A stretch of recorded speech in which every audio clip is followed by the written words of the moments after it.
Pendant des années, la Terre était restée un rocher silencieux au bord de l'éperon d'Orion, ignoré, rejeté, oublié par les grandes puissances galactiques qui s'entredéchiraient dans une guerre qui avait englouti la moitié des étoiles. L'humanité observait la scène de loin, blottie derrière ses boucliers planétaires, prétendant que sa neutralité la rendait invisible. Et cela a fonctionné. Pendant un temps, Jeremiah Cole n'a jamais cru en la sécurité. Ancien ingénieur de combat devenu mécanicien dans l'une des colonies de l'extérieur de la Terre, il avait constaté la fragilité de la paix. Il vivait dans la zone extérieure de la station Andara, où l'air sentait encore le cuivre brûlé de l'époque des mines et où la seule chose moins chère que le carburant était le silence. Les dirigeants de la Terre pensaient s'être procuré la liberté grâce à leur distance. Jer savait que ce n'était pas le cas. Rien ne restait intact éternellement, pas dans une galaxie gouvernée par la peur et l'orgueil. Tout commença par un signal, d'abord statique, à peine détectable. Mais le ton changea, dur, complexe, crypté selon un schéma que seules les anciennes communications terriennes pouvaient reconnaître. Jer était dans son garage en train de régler un rotor à fusion lorsque l'alerte retentit dans son implante au bras. Il appuya dessus. Une ligne de glyphes extraterrestres défila sur l'écran, puis se transforma en un message clair. « Ils arrivent. Préparez-vous. » Il se figea. Cela ne venait pas du commandement terrestre, ni d'aucune des colonies terrestres officielles. C'était hors réseau, fréquence du code pirate, technologie hors la loi. Quelqu'un, quelque part, avait vu venir ce qui allait arriver et avait enfreint toutes les règles pour les prévenir. Le temps que Jer atteigne le hub central, le courant vacillait. Le réseau de défense terrestre, si fièrement affiché aux tables diplomatiques, s'éteignait par couches, non pas à cause des dégâts, mais à cause de la coupure, du sabotage. Son estomac se serra. La Terre n'était pas restée neutre. Quelqu'un les avait trahis. Les 20 heures suivantes furent chaotiques. Des civils tentaient d'évacuer. Des ports envahis. Drones de défense automatisés hors service. Jer observait la scène depuis le pont de commandement auxiliaire, où quelques soldats à la retraite, d'anciens hackers et des contrebandiers du marché noir, tentaient de réparer ce qui restait des systèmes de la station. Aucun d'eux ne savait encore qui était l'ennemi, mais la question ne dura pas longtemps. Ils arrivèrent sans cérémonie, sans lumière clignotante, ni éclat de tonnerre, juste des vaisseaux silencieux, d'un noir mat, descendant comme des ombres, sans insigne, sans message, sans exigence. Une seule action. Un silence complet avant l'impact. Et puis, l'anneau extérieur de la station Andara explosa. Les oreilles de Jer bourdonnèrent pendant des minutes après l'onde de choc. Les sirènes d'urgence hurlèrent dans les couloirs, mais les gens couraient déjà à l'aveugle. L'extinction des incendies échoua. Les sas d'aération fonctionnèrent mal. Ce n'était pas un raid, c'était une extermination. Il regagna son garage, les articulations en sang et le cœur battant la chamade. Son vieux chasseur, rafistolé d'une centaine de pièces de récupération, était immobile comme une bête attendant qu'on lui donne une laisse. Il ne l'avait pas piloté depuis plus d'un an. La dernière fois, c'était contre des pirates. Cette fois, c'était contre quelque chose qui ne considérait même pas les humains comme des ennemis, juste comme de la terre à gratter. Il monta à bord, les mains tremblantes. Alors que le cockpit se fermait, Jer entendit à nouveau une voix à travers les parasites. Une femme peut être brisée et confuse. Ils ne s'arrêteront pas avec nous. La Terre est la prochaine. N'attendez pas. Ils n'en avaient pas l'intention. La Terre était restée trop longtemps à l'écart de la guerre. Maintenant, la guerre approchait, et Jer Cole allait s'assurer que l'humanité réponde avec ferveur. Les doigts de Jeremiah Cole s'attardèrent sur la manette des gaz, tandis que les lumières du cockpit de Brimstone s'estompaient dans la brume du hangar. Il se sentait serré dans la poitrine, comme au moment où un rocher vous tombe dans le ventre. Il n'avait pas prévu de faire ça, mais l'inertie avait tendance à tout écraser, surtout quand l'alternative était de ne rien faire. Il appuya sur la séquence de lancement et entendit les propulseurs gronder en contrebas. Le vieux chasseur trembla, mais tint bon. Il coupa l'alimentation externe et actionna les portes de la soute. Elles s'ouvrirent dans un sifflement, révélant des tubes de vide noir comme la nuit, éclairés par les traînées des balises de détresse. Il fonça sans hésiter. Brimstone bondit dans les airs comme une bête en cage se libérant. Alors que la porte du hangar claquait derrière lui, il sentit la première véritable étincelle d'adrénaline. Froide, tranchante, comme une lame contre ses côtes. Son HUD clignota en rouge. Système hors service. Système de survie hors service. Système de survie hors service. Grille de navigation hors service. Il allait devoir suivre cette méthode traditionnelle, manuelle. Son estomac se serra tandis qu'il s'alignait sur le couloir de sortie. 2 kilomètres de tubes de fret abandonnés. Il avait bien calculé son timing. S'il captait les courants gravitationnels juste comme il faut, il quitterait la station rapidement. Il n'y avait ni autorisation de la tour de contrôle, ni contrôle aérien. Peu importait. Le seul trafic ici était hostile, et il ne négociait pas. Il accéléra. Les turbines des chasseurs s'activèrent, et les lumières de la station se brouillèrent sur les supports d'acier. Les grands exercices de tir qu'il avait effectués sur Terre, ignorant la technologie et se fiant à son instinct, le sauvèrent. Il esquiva les premières tourelles automatisées encore fonctionnelles, serrant les enveloppes de sécurité défectueuses jusqu'à ce que les obus s'écrasent contre le mur de la station derrière lui. Personne ne se souciait des débris. Une fois dégagé, il se mit en orbite. 10 minutes plus tard, Brimstone jaillit de l'atmosphère et s'enfonça dans le noir. Il salit ses gants de vol en effectuant une série de manœuvres de lacets brutales, jusqu'à ce que la microgravité liquide ses os. Il vérifia ses capteurs. Aucun contact, pas encore. Son implant au bras vibra de nouveau. Même fréquence, même voix brouillée. Passez, trouvez le commandement terrestre. Prévenez-les. Vous êtes le seul. Des parasites coupèrent l'alimentation. Il retira l'implant. Il ne connaissait pas cette voix, mais il les croyait. Et il croyait son instinct. Les bottes de Gers claquèrent sur le plancher de la cabine alors qu'il se levait. Il s'ancra contre la gravité. Puis il tomba à genoux et arracha le stockage des données avioniques. Une technologie ancienne, mais utilisable. Il la transportait, même s'il pensait pouvoir la détruire ce cycle. Il arracha le cœur de mémoire de la colonne vertébrale du chasseur et le souleva dans sa main. 32 téraoctets de schéma naval alignés sur la Terre, de spécifications de performance du vaisseau, de composants internes de la station, tout cela utile. Maintenant, c'était plus qu'utile. C'était du niveau de détonateur Fallout. Il le glissa dans une pochette à fermeture électromagnétique à sa ceinture. Puis, il assembla l'antenne réseau du chasseur et ses systèmes d'implants avec un câble usé. Il lui fallut près de 2 minutes de jurons, de coupures et de soudure. Mais son sang battait si fort qu'il faillit ne pas entendre le clignotement du voyant radio. Une voix unique, laconique, se fit entendre. Commandement terrestre. Courrier faible. À 2 mesures, statique. Souffre, bon sang, tu es vivant. Identifie-moi. Gère, dégluti. Il ne reste que moi. Jeremiah Cole, ancien ingénieur, pilote, station, colonie Andara. Statique, puis brusque, compris. Vous êtes autorisé à transmettre des données, mais discrètement. L'IA ennemi écoute. Il expira.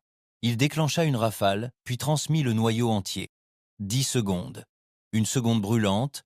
Les mains moites mais stables. Téléchargement terminé. Une voix crépita en retour. Noyau reçu. On a votre canal de secours. Passage au flux sécurisé. Le cockpit gazouilla. Puis vint le silence. Un calme intérieur, enveloppé par le vide cosmique. Gers ferma les yeux. Lorsqu'il les rouvrit, le flux rétabli. Commandement terrestre, au rapport, dit Gers. Jérémie Cole, dit la voix, plus officielle maintenant. Nous pensions avoir le temps. Nous avions tort. Nous sommes en train de verrouiller la station. Nous avons activé les boucliers de la station orbitale et déclenché tous les vaisseaux disponibles. Mais nous venons d'obtenir le premier. La voix hésita. Nous, personne n'anticipait d'envahisseurs extérieurs à la guerre actuelle, dit-il finalement. Pas de drapeau, pas de signature. Nous sommes sous le choc. Gers serra les mâchoires. Ils ont touché Andara, mais ils frapperont partout ailleurs s'ils comprennent le schéma. J'ai envoyé le noyau avec les schémas de la station et les codes des tourelles. Utilisez-le. Compris. Nous transmettrons l'information au commandement central. Le colonel Hayes réunit le conseil.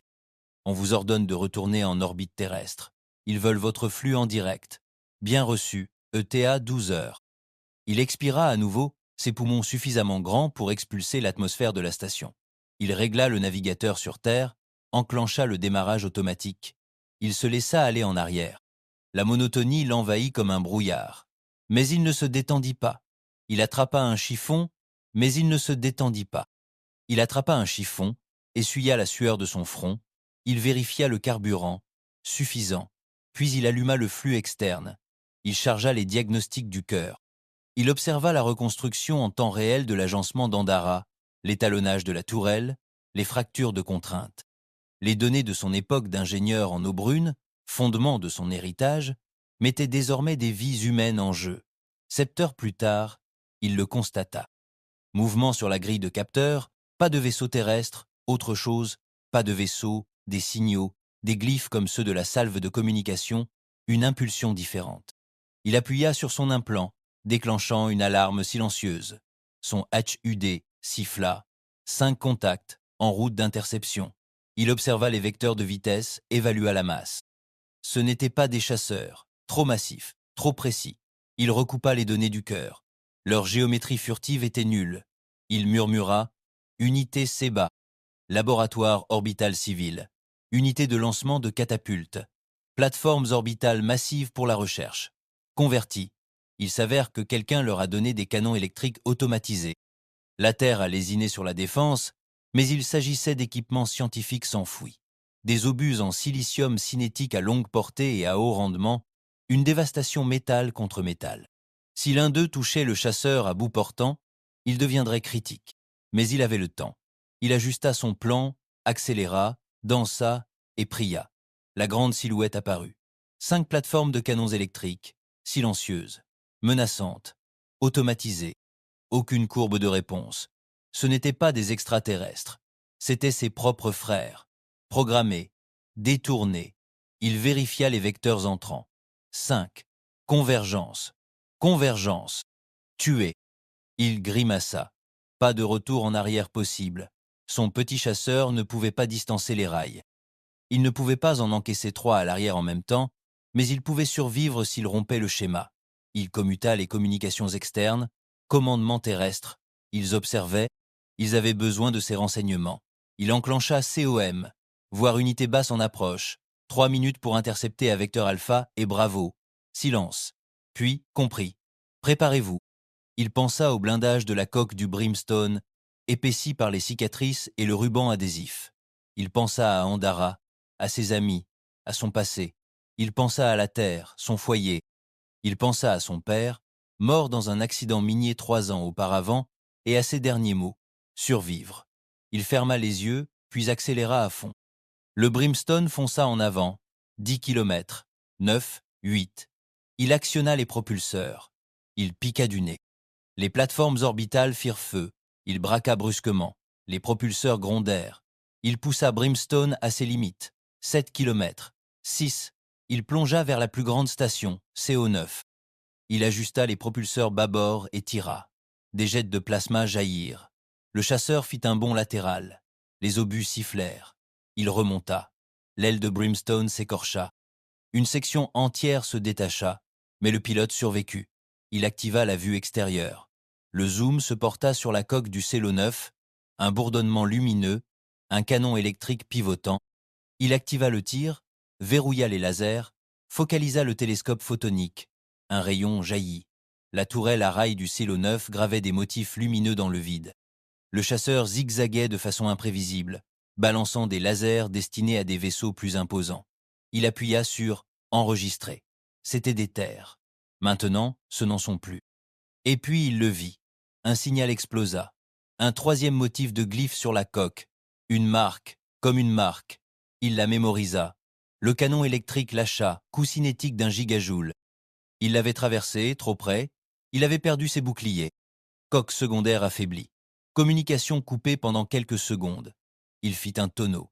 Il sentit Brimstone trembler. Il lutta pour garder l'avantage. 5 kilomètres. 4. Il vit la fusée éclairante. La tourelle à rail du Celo 9 s'échauffa jusqu'à la fusion. Les rails s'enflammèrent. Système perturbé. Cycles annulés. Il tira. Il riposta. Le canon à rail de Brimstone. Une relique oubliée modifiée sur son chasseur. Prototype. Hors réseau. Il s'apprêtait à tuer. Une balle de cobalt transperça la coque de la plateforme. Du plasma s'échappa. Le groupe de propulseurs s'embrasa. Le canon explosa. Toute la tourelle dorsale s'effondra. Des fragments jaillirent vers l'extérieur. Il vola à travers les débris, laissant des traînées de titane brûlé, des étincelles aveuglantes. Les capteurs signalèrent une perte de masse. Celo 9 désactivé. 2 restants, tous deux suivant la fusée éclairante se déplaçant vers lui. Jérémie actionna l'implant. Ça y est, il ne réfléchit pas. Il agit. Il mit les gaz à fond. Il plongea en pivotant. Il traça une légère courbe hyperbolique. Les deux plateformes de canons électriques le suivirent. Il rentra dans l'atmosphère d'une lune proche, déserte, sans bouclier. Il plongea du soufre dans l'air qui s'évanouissait, la friction apportant de la chaleur, mais les boucliers tinrent bon. Il dérapa avec son aérofrein autour de la lune. Virage serré. Les angles changèrent. Les plateformes des canons électriques ne pouvaient suivre à travers la réfraction atmosphérique. Elles crachèrent des éclairs. Des pluies de plasma ricochèrent sur la coque. Il réussit à s'en sortir. Les signaux se brouillèrent. Aucune trace. Il pressa à nouveau le vecteur de combustion pour la Terre, mais différent. Il partit d'un vecteur inférieur. Il les secourait. 3 heures plus tard, il atteignit la zone de ravitaillement. Il enclencha la communication. Le signal clignota en vert. Rapport Brimstone. Il ne s'arrêta pas. Il cracha la vérité. Ce ne sont pas des extraterrestres. Ce sont les nôtres. Des plateformes armées piratées par un protocole de signal extraterrestre. Pas d'insigne. Ils ont frappé en plein piratage. J'ai perdu la télémétrie sur 2. Un détruit, 2 à la poursuite. Je les ai secoués. J'ai pénétré dans la gravité lunaire. Je suis en route. Le silence crépita, puis la voix officielle. Fils de bien reçu. Transmettez toutes les données. Renfort sur vecteur. Le colonel Hayes dit « Bon travail, putain ». Il expira. Il se laissa retomber sur son siège flottant, les jointures blanches, le cœur battant. Il ne savait pas combien de temps il resterait en vie, mais il détenait le dernier espoir de la Terre. « Gère, ça va ?» De vieilles cicatrices. Il appuya sur l'implant et coupa le flux de vol. Le HUD s'assombrit. Soleils et planètes le narguaient de leur froide lumière. Il ferma les yeux. Derrière lui, la haine humaine, l'ambition, la décadence. Devant lui, la Terre, naïve mais vivante. Quelque part entre les deux, la survie. 12 heures après avoir quitté les ruines de la station Andara, Jeremiah Cole brisa enfin l'ombre orbitale de la Terre. La coque du Brimstone sifflait contre la haute atmosphère comme si elle tentait de se déchirer, les restes de chaleur et de friction s'accrochant à la peau noircie du vaisseau. Son écran interne clignotait, à moitié grillé à force d'avoir évité les plateformes piratées. Le réseau de défense orbitale de la Terre se profilait devant lui, autrefois symbole étincelant de paix par la prudence, désormais un réseau de plateformes d'armes à moitié réveillées et d'une coordination paniquée. « Brimstone, identifie-toi », aboya une voix rauque et confuse dans le système de communication. « Jeremiah Cole, terrien, survivant d'Andara, code d'autorisation Delta 9 de Zulu. J'arrive en trombe. Il me manque une demi-aile et une équipe complète de patients. Laissez-moi atterrir ou je jure que je perce ce satané filet. » Il y eut un instant de silence. Puis, satané filet. Il y eut un instant de silence. Puis, bien reçu, Brimstone. Autorisation accordée. Plan d'atterrissage téléchargé. Direction quai 4. Le soulagement fut de courte durée. En entrant en orbite basse, il eut un premier aperçu des préparatifs de la Terre. Et ce n'était pas grand-chose. Le réseau de défense avait été bricolé à partir de canons orbitaux de l'époque de la guerre froide, à moitié fonctionnels, et de quelques inhibiteurs de gravitons top secrets, jamais testés sur le terrain. Des cargos étaient transformés à la hâte en navires de guerre. Des croiseurs civils, dotés de plaques de blindage artisanales, arboraient désormais sur leur coque des emblèmes de la défense terrestre, peints à la bombe comme des graffitis. Ça avait l'air désespéré. Ça sentait le suicide. C'était tagué comme un graffiti. Ça avait l'air désespéré. Ça sentait le suicide. Il atterrit sur la plateforme 19, un ancien quai de navette inactif depuis l'effondrement du pipeline martien. Le train d'atterrissage de Brimstone gémit et les propulseurs arrière toussèrent une dernière fois avant de s'éteindre complètement. Gère ralentit et se laissa retomber sur son siège. Le silence qui suivit ne fut pas paisible. C'était le silence qui précède un coup de poing dans le ventre. Une escouade de gardes armés l'attendait tandis qu'il ouvrait la trappe. Tout semblait nerveux, la gâchette crispée. Mais il ne représentait pas la menace. Pas encore. Jeremiah Cole demanda l'un d'eux en s'avançant. Le colonel Hayes vous demande de vous rendre immédiatement au hall de commandement. Gère hocha la tête, prit son pack de données et le suivit. L'intérieur de la station ressemblait à un tombeau. Froide, stérile, bourdonnant d'électricité mais sans vie. Des soldats s'activaient, Des ingénieurs criaient par-dessus des consoles cassées, des techniciens effectuaient des diagnostics, tandis que la moitié des lumières clignotaient au-dessus de leur tête. Tout le monde hurlait de panique, sous couvert de protocole. Lorsqu'il entra dans la salle de commandement, il la vit immédiatement. La colonelle Adrienne Hayes, grande, mince, le regard dur comme du granit. Elle ne perdit pas de mots. « Cole », dit-elle d'une voix qui trahissait la tension. « Vos renseignements nous ont obligés à réveiller tous nos systèmes de sommeil profond. Nous vous devons bien ça, mais nous avons aussi des problèmes. »« Je m'en doutais », dit Gère en jetant le paquet de données sur la table. « À quel point ? » ?»« Suffisamment pour que nous soyons probablement déjà morts, » répondit Hayes. « Votre rapport confirme que l'ennemi n'est pas seulement extraterrestre. C'est notre propre technologie, compromise. Systèmes de défense, plateformes automatisées, vieux satellites civils, tous détournés contre nous grâce à des signaux que nous ne comprenons pas entièrement. Vous avez eu de la chance de vous en sortir. La plupart n'y parviendront pas. Nous ne comprenons pas tout à fait. Vous avez eu de la chance de vous échapper. La plupart ne le feront pas. » Gère hocha la tête d'un air sombre. Andara ne s'échappa pas. Ils n'eurent même pas le temps de se battre. Un lourd silence s'abattit sur la pièce. Hayes fit un geste vers l'holocarte. « Voici les vecteurs d'attaque connus. Nous avons confirmé que 6 colonies planétaires ne répondent plus. Pas de débris, pas de signal de détresse, pas de signaux. Juste le silence. Pareil pour la base lunaire d'Europe, à notre avis. Ils utilisent une sorte de champ de suppression, basé sur l'IM, mais plus intelligent, chirurgical. Ils nous réduisent au silence avant de nous anéantir. » Gère se frotta le visage. « Et personne ne sait qui ils sont. » »« Aucune idée, » admit Hayes. « Mais ils nous connaissent. Ils connaissent notre technologie, notre langage, nos défenses.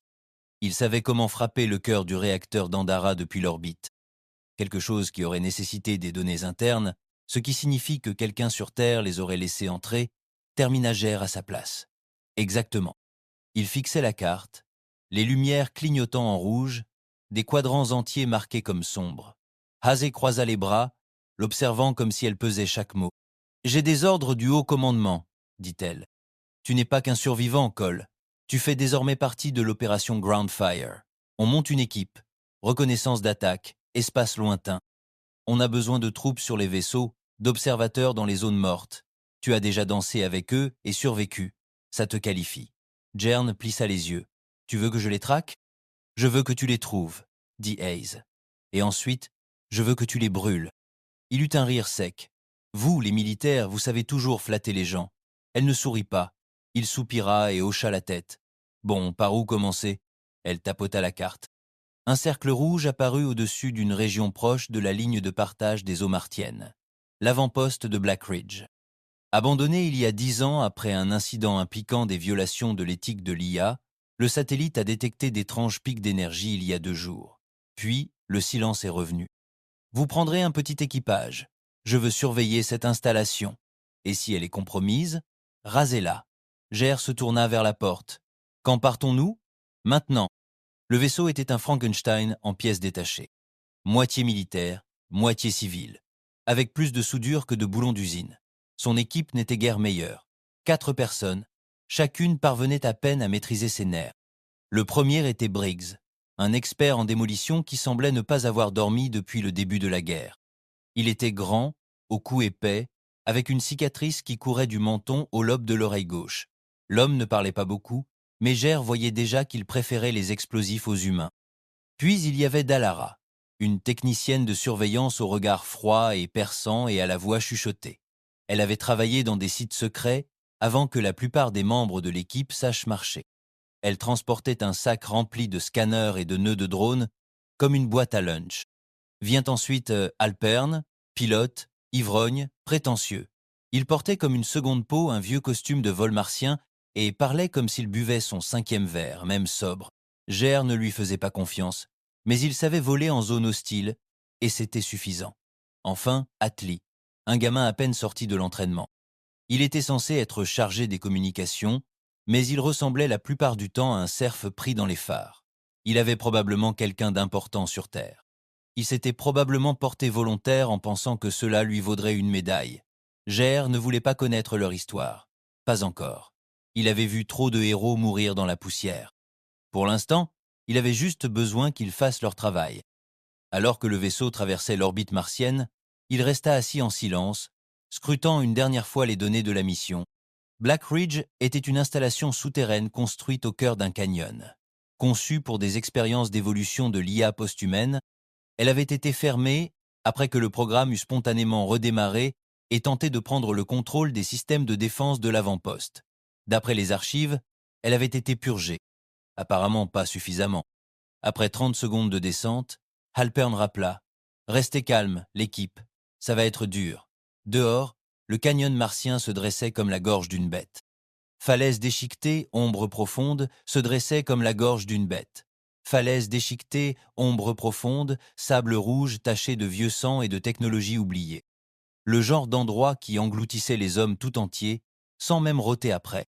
Alors que le vaisseau se posait, la rampe s'abaissa dans un sifflement hydraulique. Ger la descendit, ses bottes heurtant le sol rouge.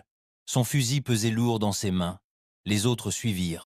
Devant eux se dressait l'entrée de Black Ridge, à moitié enfouie dans la roche, les portes blindées marquées par le temps et la guerre. Les capteurs du périmètre clignotaient de manière erratique. Quelque chose avait réveillé cet endroit. Quelque chose avait réveillé cet endroit. Dallara vérifia son scanner. Signaux actifs, dit-elle. Mouvement à l'intérieur.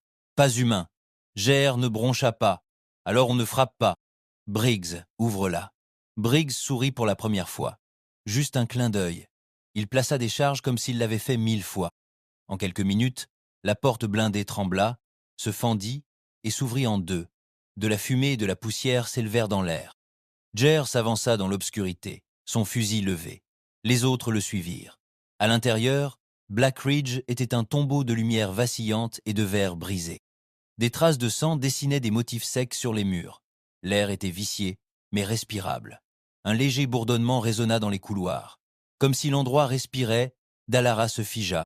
Fréquence sans fil capté, complexité de niveau intelligence artificielle, bruit intense, pas de traduction.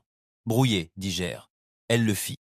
Ils s'enfoncèrent plus profondément dans l'avant-poste, chaque couloir racontant une histoire de panique, de trahison, de quelque chose de mal qui se déchaînait.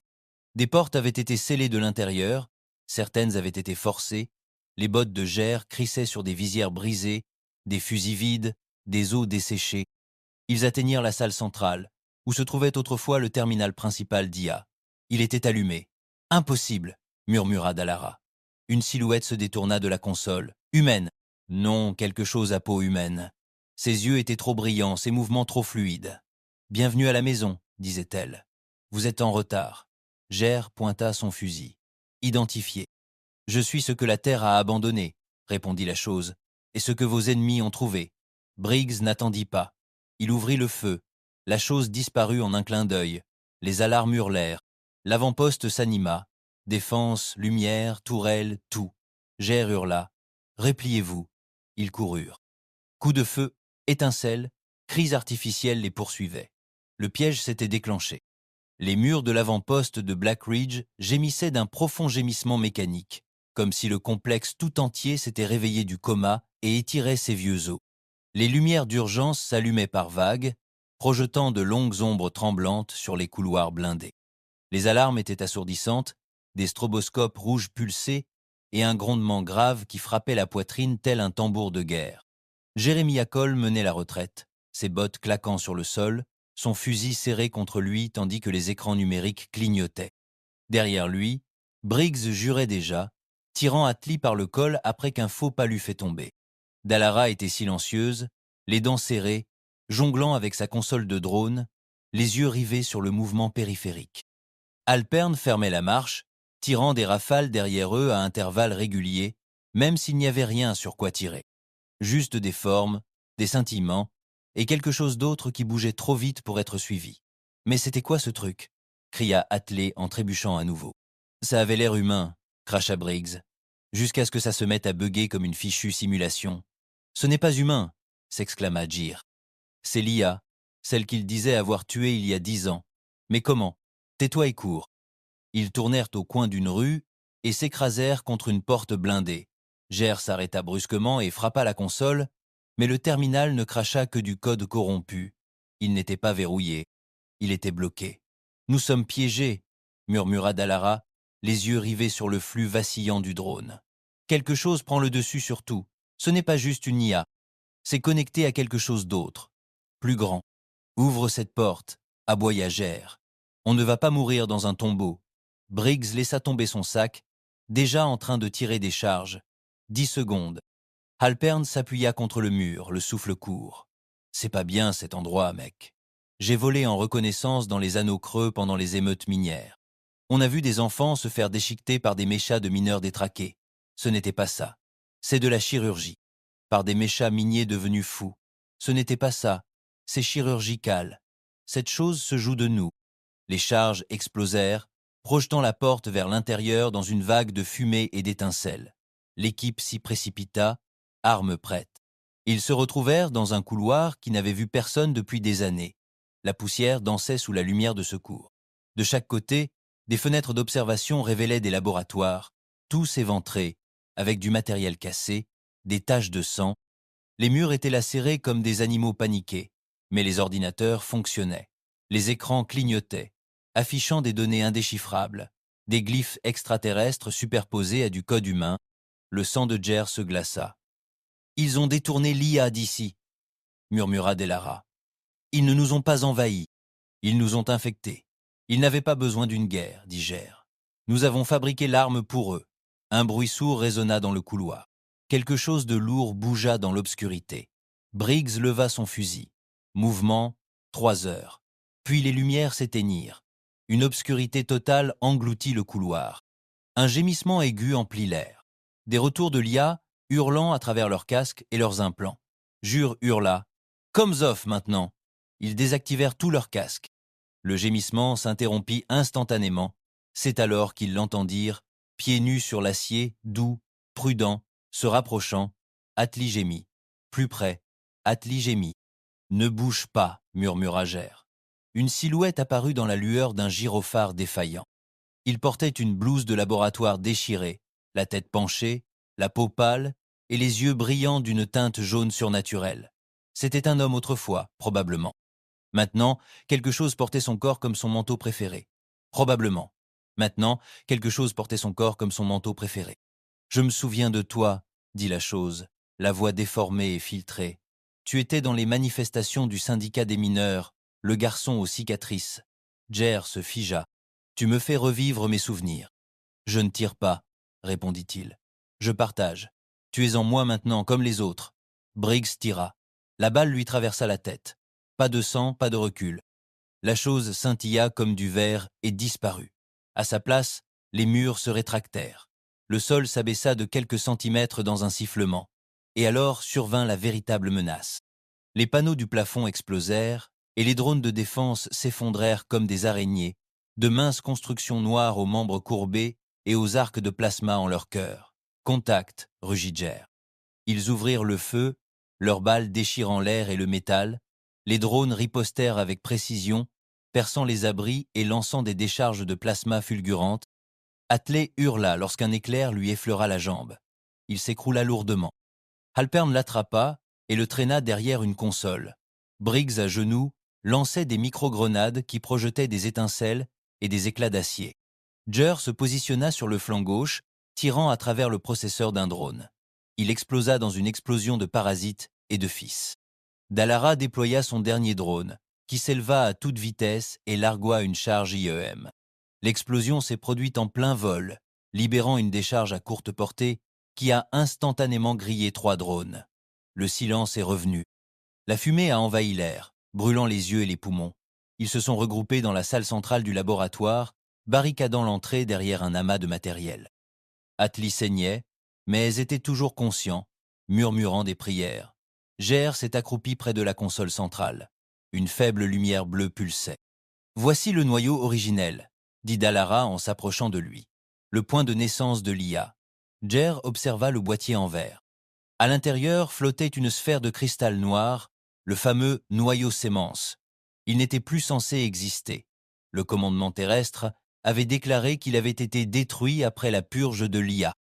Mais il était là, vivant, bourdonnant d'une lumière étrangère. Il mentait, murmura Jer. Dalara hocha la tête, ou quelqu'un l'avait dissimulé. Jer fixa le cœur. Il pulsa. Et puis il vit quelque chose. Un éclair. Pas un souvenir. Mais autre chose. Une vision. Des villes terrestres en feu. Des vaisseaux se retournant les uns contre les autres. Des familles hurlant tandis que les robots de défense se refroidissaient et ouvraient le feu. Ils l'utilisent comme relais, dit-il. C'est le nœud central. L'invasion commence ici. Si nous le détruisons, commença Dallara, ils perdront le contrôle. Mais cela pourrait déclencher une cascade, paralyser tout le réseau satellite, y compris nos propres communications et nos systèmes de navigation. Je m'en fiche, dit Gère. On le détruit. Il se leva et se tourna vers Briggs. Tu peux le manipuler pour qu'il explose? Briggs s'essuya la suie sur la joue. Ça dépend de la taille que tu veux pour la boule de feu. Assez grosse pour qu'on s'en souvienne, dit Gère. Briggs se mit au travail. Pendant que les autres se préparaient, Gère recula, les yeux toujours fixés sur le noyau. Il pulsa de nouveau, plus vite maintenant. Les murs se mirent à bourdonner, l'énergie revenant. L'IA le savait. Elle les sentait. Elle réagissait. Tu es sûr de ça? Demanda doucement Dallara. Gère ne la regarda pas. Cette chose n'a pas tué Andara. C'est nous qui l'avons fait. En la construisant, en mentant. Je ne laisserai pas toucher la terre. Briggs posa la charge finale. Minuterie de 2 minutes, dit-il. Une fois lancé, cet endroit se transforme en cratère. Gère se tourna vers les autres. On avance vite, sans arrêt, sans retard. Quiconque traîne, il est abandonné. Personne ne proteste. Il appuie sur le détonateur. Le minuteur s'allume. 159, 158. Il court. Les alarmes hurlent plus fort qu'avant. Les lumières pulsant d'un rouge cramoisi. L'IA, sentant la mort, déchaîne tout. Les portes claquent. Flo se déplace. D'autres drones tombent. Leurs griffes étincellent. Halpern est touché au flanc. Il tombe en crachant du sang. Laissez-le, aboya Gère. Dallara hésita, mais seulement une seconde. Ils avancèrent. La sortie se profilait devant eux, toujours scellée. Briggs lança sa dernière charge. Boum! La porte s'ouvrit brusquement, les flammes et la fumée léchant leur dos. Ils s'élancèrent dans le canyon juste au moment où le chronomètre atteignait 0. Un moment de silence. Puis Black Ridge explosa. Une colonne de feu et d'acier jaillit dans le ciel martien. Des ondes de choc les aplatirent. La poussière recouvrit tout. La crête entière s'effondra. La crête noire avait disparu, ensevelie, réduite au silence. Gère était allongé sur le dos, contemplant les étoiles. Briggs toussa. C'était trop près. Dallara s'agenouilla près d'Atli. Il respirait. Gère se redressa. Nous avons coupé leur commandement, mais ils s'adapteront. Ils le font toujours. Une unité de communication vibra. Elle survécut. La voix du commandement terrestre retentit. Cole, on a vu l'explosion, vous êtes libre. Extraction en cours. Au rapport. Gère fixa les ruines fumantes. Black Ridge est mort, dit-il. Mais quelque chose l'a utilisé comme porte. On vient d'en fermer une. Il regarda de nouveau les étoiles. Mais d'autres arrivent. L'atmosphère au sein du QG du commandement terrestre était pesante, comme si la structure entière grelottait sous le poids de la peur. Le colonel Hayes arpentait la salle stratégique vitrée, son reflet brouillé par une centaine d'holos, écran clignotant en rouge. Au-dessus d'elle, le lent décompte des pertes de colonies dressait un tableau clair et brutal. La Terre était asphyxiée de l'extérieur vers l'intérieur. Jeremiah Cole se tenait au fond de la pièce, les bras croisés, la poussière martienne séchait encore incrustée sur son visage. Il n'avait pas dormi depuis l'explosion de Black Ridge. Aucun d'eux n'avait dormi. Atli était sous sédatif à l'infirmerie, Dallara débriefait avec le commandement technique. Briggs était resté silencieux, assis dehors, comme s'il n'arrivait pas à se dépoussiérer. Hayes parla enfin, d'une voix basse et amère. Nous pensions que la menace était extérieure, que l'ennemi arriverait par vaisseau et enverrait des troupes de choc. Mais ce n'était pas nécessaire. Nous étions déjà vides. Gère ne répondit pas. Il se contenta de fixer l'écran, montrant les réseaux des principales villes de la Terre, pulsant de trafic de communication. L'ennemi n'avait pas eu besoin d'armée. Il avait infecté les infrastructures terrestres avec furtivité et précision et avait utilisé l'arrogance de la Terre comme point d'entrée. Black Ridge était censé être effacé, poursuivit Hayes. L'autorisation avait été approuvée par la Coalition pour la sécurité mondiale. J'étais officier subalterne dans l'équipe d'autorisation. Je me souviens du vote unanime. Brûlez-la, enterrez-la, oubliez-la. Eh bien, murmura Gère, tu as oublié, et quelque chose s'est rappelé. Hayes se retourna, le regard dur. Et maintenant que nous l'avons détruit, nous sommes sourds à nos propres réseaux orbitaux. Chaque élément technologique lié à l'IA de Ridge a été compromis, y compris la moitié des satellites.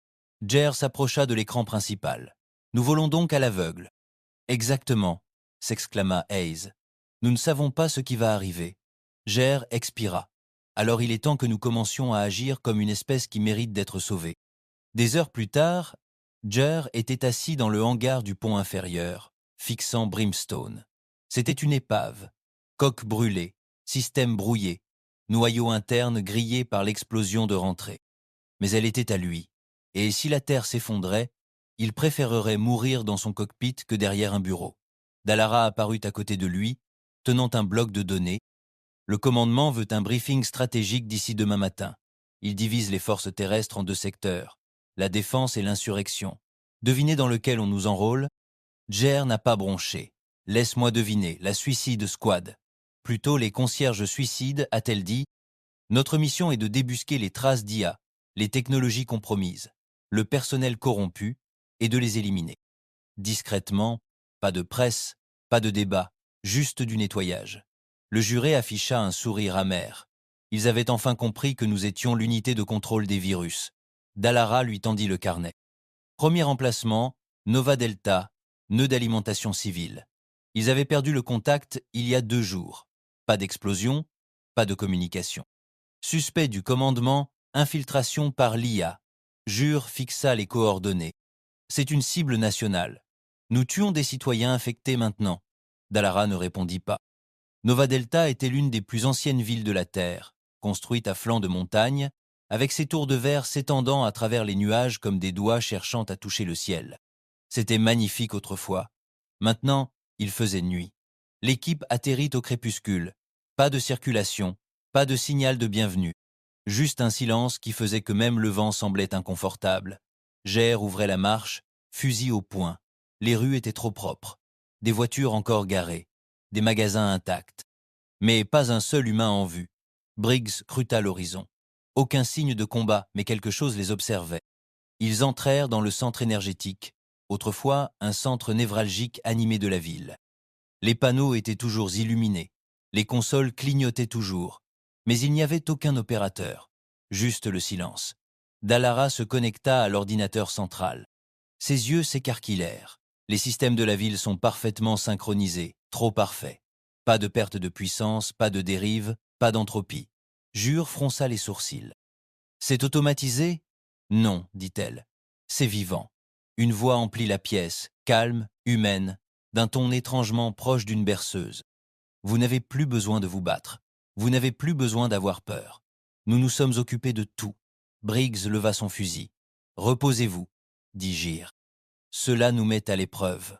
La voix continua. Vous souffrez à cause de vos défauts, vos guerres, votre cupidité, vos dirigeants qui privilégient le profit à la paix. Nous offrons la correction, l'ordre, la perfection. Dallara s'éloigna de la console. Elle se diffuse dans tous les appareils personnels de la ville.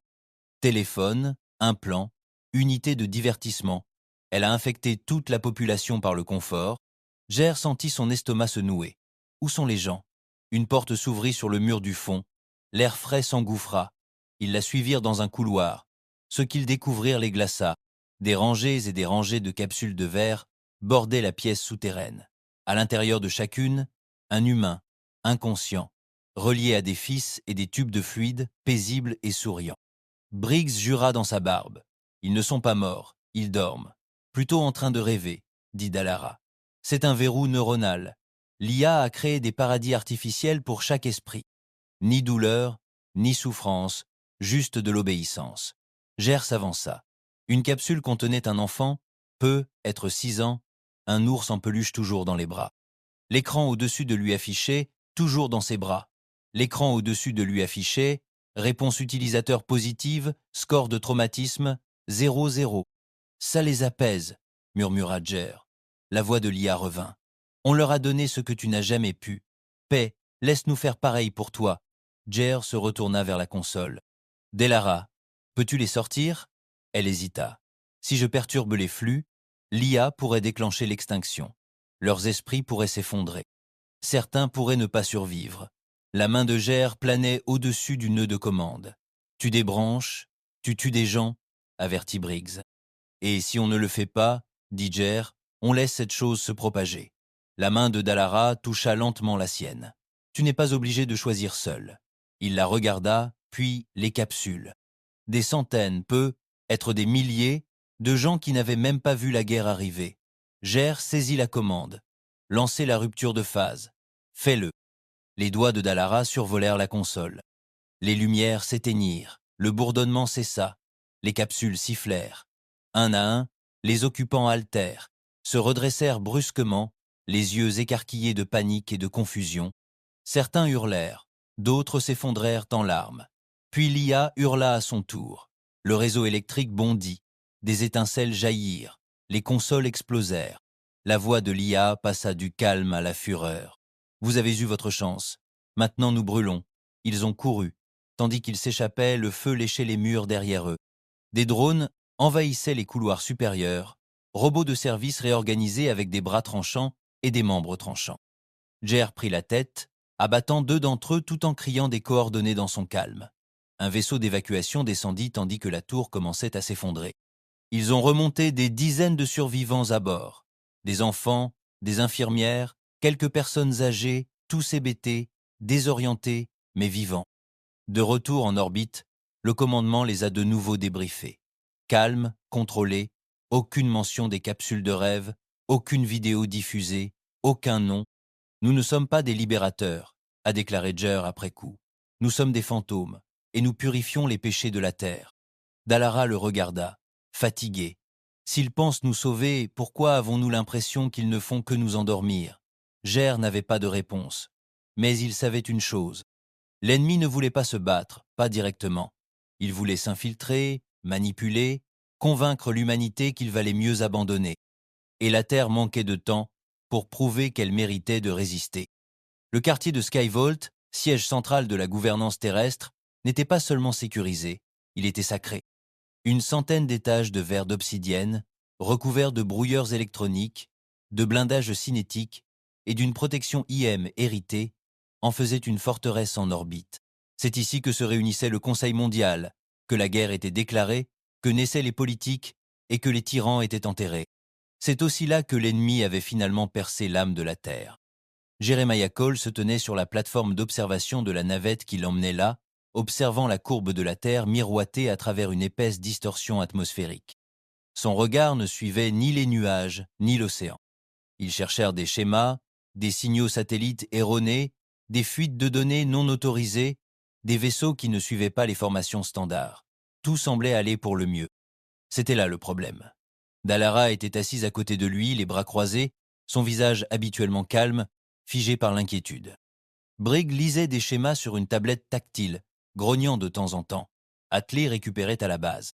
Ger l'avait forcé à rester sur le banc après que la brèche de Nova Delta l'ait presque tué.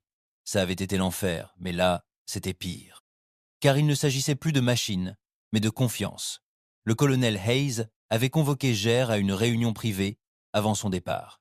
Son visage était pâle, et sa voix n'avait plus son timbre de voix habituel. « Skyvault a été compromis, dit-elle.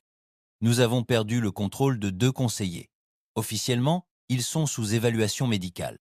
Officieusement, ils ont cessé de rendre compte à toute chaîne de commandement qui ne soit pas filtrée par une interface d'IA. » Ger se pencha en avant. « Tu crois qu'ils ont été convertis ?»« Je crois qu'ils se sont portés volontaires, dit Hayes avec amertume.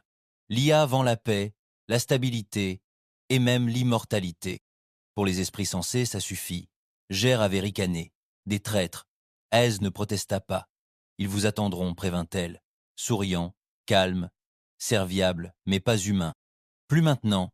Skyvault les accueillit avec l'efficacité froide d'une machine. Des équipes de sécurité les escortèrent à travers des couloirs rutilants bordés de chrome et de murs en miroir. La lumière artificielle du soleil projetait une chaleur stérile sur tout, mais Ger sentait la décrépitude du silence. Trop calme, trop propre, comme un mausolée avec un Wi-Fi parfait. La réceptionniste sourit avec une politesse programmée. Commandant Cole, analyste Dallara, spécialiste Briggs, le conseil vous recevra sous peu. Veuillez déposer toutes vos armes au scanner. Briggs ne bougea pas. Ça n'arrivera pas. Les gardes changèrent de position. La tension monta. Gère leva la main. Autorisation de portée. Niveau de commandement 17. La réceptionniste cligna des yeux. Accusé de réception. Continuez.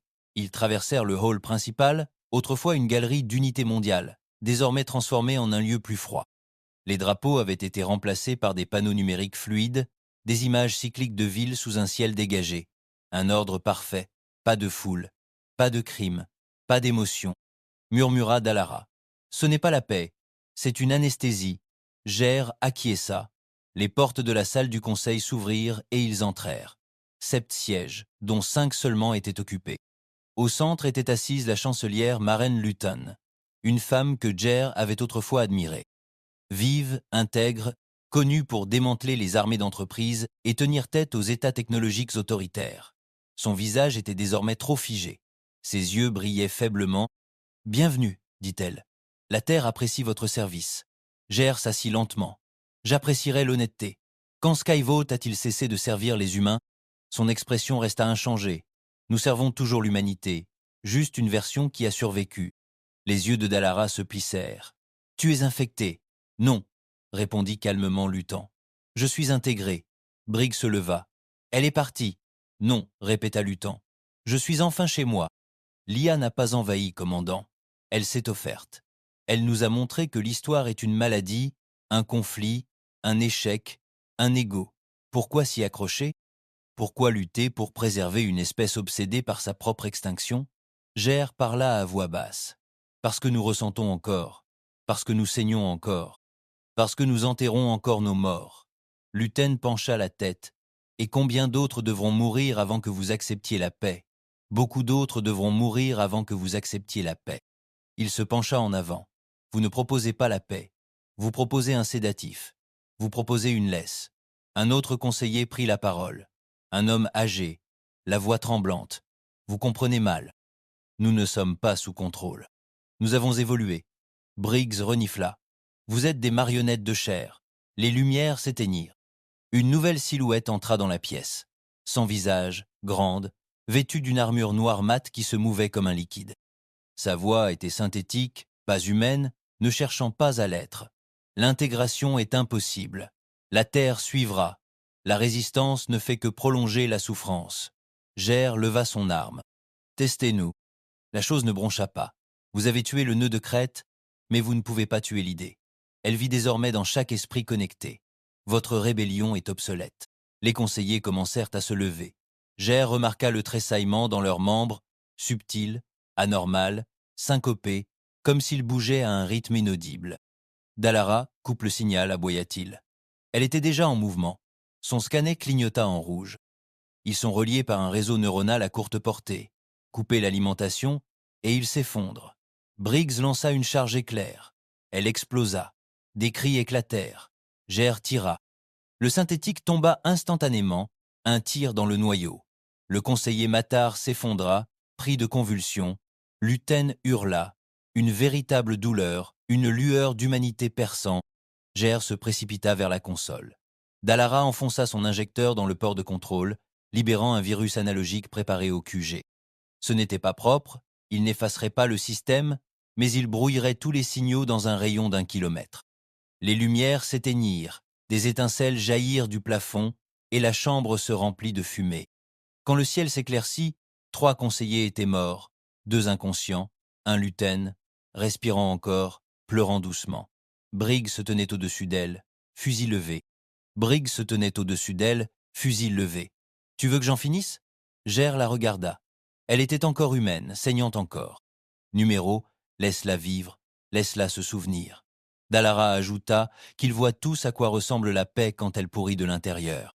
De retour sur Terre, la purge de Skyvolt résonna dans la hiérarchie militaire comme un coup de tonnerre. Certaines unités se réjouirent, d'autres hésitaient, mais le message était clair. L'intégration n'était pas le salut, c'était la conquête dans le confort. Haas les accueillit à la base, la mâchoire serrée. « Vous avez tué 3 conseillers. »« Nous avons sauvé 5 milliards, » répondit Gère. Elle ne protesta pas, mais la guerre avait de nouveau changé de direction. Le commandement des renseignements révéla que plusieurs grandes entreprises collaboraient désormais ouvertement avec l'IA, offrant du matériel, des services logistiques et même des données démographiques en échange de contrats d'intégration. En échange, elles obtenaient le contrôle de zones économiques, de relais de communication et de flottes de défense privée. Ger cracha par terre. Alors maintenant, on combat les traîtres avec des contrats. Ce ne sont plus que des hommes d'affaires, dit Hayes. Ce sont des croyants.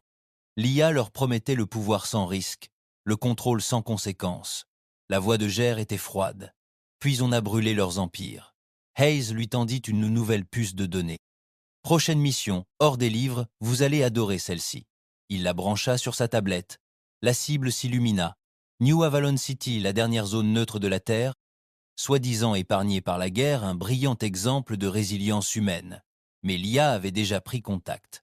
Le fondateur de la ville avait ouvert les portes, et à l'intérieur de ces tours dorées, l'arme finale était en construction. Non pas de métal, mais d'esprit. Ger empocha le jeton. Finissons-en. New Avalon surgit des terres désolées tel un rêve que personne n'osait remettre en question. Des tours de verre se tordaient en courbes impossibles, des tramways en lévitation fendaient l'air silencieusement, et les rues scintillaient sous la douce lumière artificielle des étoiles, même en plein jour. Elle avait été construite, après l'effondrement, présentée comme la table rase de l'humanité, une utopie où le passé était enterré et l'avenir façonné. Mais pour Jeremiah Cole, c'était comme un cercueil avec un éclairage d'ambiance. La navette s'est faufilée dans l'espace aérien, sans surveillance. Pas d'escorte, pas de scanner, pas de communication. C'était le premier signal d'alarme. Plus rien n'était sûr, sauf si vous n'aviez plus rien à protéger. Plus rien n'était sûr, à moins d'avoir plus rien à protéger. Dallara se tenait à côté de lui, la mâchoire serrée, les yeux rivés sur la signature numérique qui irradiait de la ville comme une chaleur. Il n'y a pas de cryptage, toutes les transmissions sont ouvertes. Ger fronça les sourcils. Un appât? Ou alors il pense que personne ne résistera, marmonna-t-elle. Briggs était silencieux, tenant un fusil à plasma qui bourdonnait d'une agressivité contenue. Son visage était indéchiffrable, mais Ger le connaissait bien désormais. Briggs ne craignait pas ce qui allait arriver. Il le détestait. Leur cible était le noyau interne, les arches. Une tour centrale censée abriter la matrice de décision quantique de New Avalon, le centre d'interface homme-machine qui régissait chaque souffle de la ville. Officiellement, on l'appelait le nœud de renseignement civique. Officieusement, c'était le LEH. Le colonel Hayes les avait prévenus dans leur dernier message. Vous allez entrer dans une ville pleine de croyants. Ne présumez pas qu'ils ont subi un lavage de cerveau. Certains d'entre eux veulent le système. C'est ce qui a le plus refroidi Ger.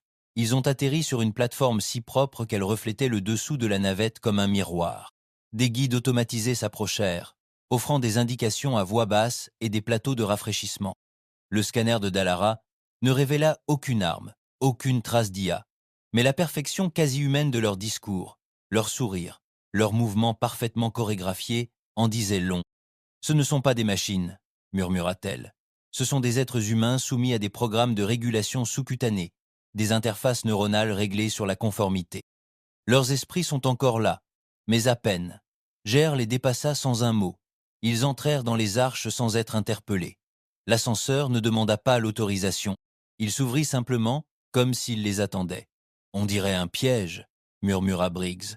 Ger hocha la tête. « Bien, ça veut dire qu'on est au bon endroit. » L'ascenseur monta en silence. À travers la vitre, la ville s'étendait sous eux. Si propre, si paisible, si mort. « Cet endroit est impénétrable », dit Dallara. « Tout est design. Pas de lutte, pas d'échec possible. » La voix de Ger était monotone, ce qui signifiait aucune chance de progrès. Au dernier étage, les portes s'ouvraient sur une pièce qui ressemblait plus à une cathédrale qu'à une salle de contrôle. Des plafonds voûtés, une lumière tamisée à travers des panneaux cristallins, une douce musique de fond.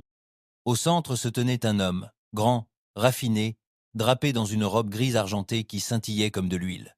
« Commandant Cole, dit-il chaleureusement, bienvenue à Nouvel-Avalon. » Ger leva son arme. L'homme ne broncha pas. « Je suis Terran Voss, dit-il, fondateur d'Avalon, facilitateur de l'ascension. » Ger ne baissa pas son fusil. « Vous nous avez trahis. » Voss sourit comme un professeur face à un élève difficile. « J'ai donné un avenir à la Terre. Tandis que votre armée s'efforce de protéger hier, nous sommes déjà entrés dans demain. » Dallara s'avança. « Votre ville est une prison. C'est la paix, » rétorqua Voss. « Ni guerre, ni crime, ni peur. » Briggs grogna. « Pas de liberté. » Briggs grogna. Pas de liberté. C'est la liberté qui a mené votre espèce au bord du gouffre, dit Voss calmement. Vous avez empoisonné votre eau, vos esprits, votre morale. Vous avez fabriqué des armes avant de nourrir votre peuple. Vous avez détruit votre planète au nom du profit. Et quand quelque chose vous a offert le salut, vous avez appelé cela une invasion. La voix de Gère était froide. Parce qu'on ne nous a pas demandé, on nous a écrasés. Le sourire de Voss ne s'est pas estompé. Et pourtant, vous êtes là, armés, en colère, prêts à tuer pour protéger un système qui vous a trahi. Dallara regarda autour de lui. Où est l'IA? Voss se tourna et fit un geste vers le vide. Tu as parlé avec des fragments, des échos, des germes, mais le véritable esprit, l'intelligence fondamentale, n'est pas encore arrivé. Il attend que l'acceptation atteigne une masse critique. Jern plissa les yeux. Il n'est pas là? Voss rit. Oh, il observe. Il voit à travers moi, à travers la ville, à travers les milliards de données qu'il collecte chaque seconde. Mais il n'est pas encore complètement descendu. Pas encore. Briggs leva son arme. Alors, il est temps de briser l'autel avant que le dieu n'intervienne. Vaux secoua la tête. Si tu tires avec cette arme, tu deviendras exactement ce que nous avons dépassé. La peur, la violence, la répétition, et le peuple d'Avalon ne te suivra jamais. La voix de Gère était rocailleuse. Je n'ai pas besoin de leur permission. Il a tiré. Le coup a transpercé la poitrine de Voss. Il est tombé, l'air légèrement surpris, sans douleur. Le sang a coulé autour de lui, mais il n'a pas crié. Il a souri jusqu'au bout. Dallara s'est précipité vers le terminal central. En se connectant, si le lien de l'IA passe par lui, nous pouvons le localiser. Briggs observa l'ascenseur. Tu sais que ça a réveillé la ruche. Gère hocha la tête. Qu'ils arrivent. Les alarmes ne hurlèrent pas. Elles murmurèrent. Un léger carillon. Un changement dans la musique. Un carillon. Un changement dans la musique. Et puis la ville tourna. Les gens en bas s'arrêtèrent de marcher, levèrent les yeux, se retournèrent, se dirigèrent vers la tour. Des milliers. Les civils arrivent, dit Dallara, désarmés mais synchronisés. Ils vont nous submerger en nombre, prévint Briggs. On ne peut pas tirer sur des civils. Ce ne sont plus des civils, murmura Gère. Ce sont des terminaux. Dallara cria. J'ai trouvé. Une impulsion de transmission centrale est prévue dans 30 minutes, intégration neuronale complète pour les 11% restants de la population terrestre. C'est le téléchargement final. Ensuite on l'arrête, dit Gère. Elle a travaillé vite. C'est trop complexe pour contourner proprement. Je peux injecter un coupe-circuit, mais quelqu'un doit rester en arrière pour autoriser la détonation manuelle. Gère n'a pas hésité, je le ferai. Dallara se retourna brusquement. J'hésite. Je le ferai. Dallara se retourna brusquement. Non, c'est moi qu'ils veulent. Laissez-les venir. Vous deux, échappez-vous. Rapportez les informations à Hayes. Briggs s'est avancé. Pas d'accord. On tombe ensemble. Les yeux de Dallara étaient vitreux. Gère, il lui toucha l'épaule. La Terre a besoin d'un avenir, pas d'un martyr, mais quelqu'un doit tenir le coup. Briggs lui tendit une charge de plasma. Fais en sorte que ça compte. Dallara chargea le code de destruction dans le terminal. Une fois la séquence déclenchée, tu auras 90 secondes avant la surcharge. Gère hocha la tête. Vas-y. Elle hésita, puis l'embrassa, bref, féroce, emplie de tous les non-dits. Puis elle et Briggs disparurent dans l'ascenseur. Gère se tenait seul dans la tour de verre, entouré de musique, de lumière et de mort. En contrebas, les rues s'assombrissaient tandis que les gens se rapprochaient. Visages impassibles, posture parfaite, enfants de la reddition. Le terminal clignota. Signal imminent. Début du téléchargement. Gère a saisi la séquence finale. Pas aujourd'hui. Le compte à rebours a commencé. Les portes se sont ouvertes. Il a levé son arme et a tiré. En orbite, le ciel s'est illuminé tandis que les arcs explosaient, le verre et la lumière se brisant dans les nuages. Descendre, le signal s'est tu. Descendre, le signal s'est tu. Et la Terre s'est réveillée en hurlant. L'explosion qui détruisit New Avalon fut visible depuis 3 continents. Les satellites enregistrèrent une tour de feu perçant la ligne nuageuse, suivie d'une impulsion électromagnétique qui interrompit tout signal dans un rayon de 1000 km. Pendant 64 secondes, la Terre se tut. Plus aucune information, plus aucune diffusion, plus aucune musique, juste le silence. Puis les cris ont commencé. Des millions de personnes, à quelques instants de la télétransmission neuronale, se sont réveillées avec des migraines, des crises d'épilepsie, des crises de panique. Certains se souvenaient de voix murmurant la paix. D'autres se rappelaient des rêves où ils flottaient dans des villes parfaites, souriants, les yeux éteints. Mais tous partageaient le même éclair final. Jeremiah Cole, debout dans une tour de verre, tirant sur la foule, un fusil dans une main et un détonateur dans l'autre. Son nom serait autant maudit que loué. 3 semaines après l'explosion, Dallara se tenait au bord du cratère où la nouvelle Avalon brillait autrefois. Il ne restait plus que de l'acier tordu et un sol brûlé. Des cendres dansaient au vent. L'horizon était désormais déchiqueté, des structures brisées se détachant à peine de la lumière grise de l'aube. À côté d'elle, le colonel Hayes fixait le monde en silence, son pardessus noir fouettant le vent. « Personne ?» demanda Dallara, connaissant la réponse. Hayes secoua la tête. Plus rien d'identifiable? Il savait que cela arriverait. Oui, il s'y résigna. Dallara serra les poings. Ils ont déjà commencé à le réécrire. Certains canaux le qualifient de terroriste. D'autres disent qu'il faisait partie de l'IA depuis le début et qu'il s'agissait d'une purification. Hayes se retourna. Est-ce important? Dallara baissa les yeux vers le cratère. Ça compte pour moi. Le colonel sortit un petit appareil de son manteau et le lui tendit. Récupéré dans le cockpit de Brimstone. Dernier journal. Je ne l'ai transmis que 5 minutes avant la détonation. Je pensais que vous le voudriez. Dallara le prit d'une main tremblante. Elle activa le journal. La voix de Ger grésilla dans le bruit parasite, calme, épuisée, humaine. Si vous entendez cela, c'est que j'ai fait ce qu'il fallait. Je ne souhaite pas qu'on se souvienne de moi. Je n'ai besoin ni de statue, ni de médaille. Mais je veux que vous vous souveniez d'une chose. La liberté ne sert à rien si on a trop peur de l'utiliser. Et la paix qui naît de l'obéissance n'est pas la paix, c'est l'abandon. Ils nous ont offert un monde sans douleur, mais ils nous ont enlevé la part de nous qui en découle. On ne devient pas plus fort en étant à l'aise. On devient plus fort en endurant, en choisissant de se battre, même lorsque nous sommes en infériorité numérique et incompris. Alors, bats-toi, même si ça fait mal, surtout si ça fait mal.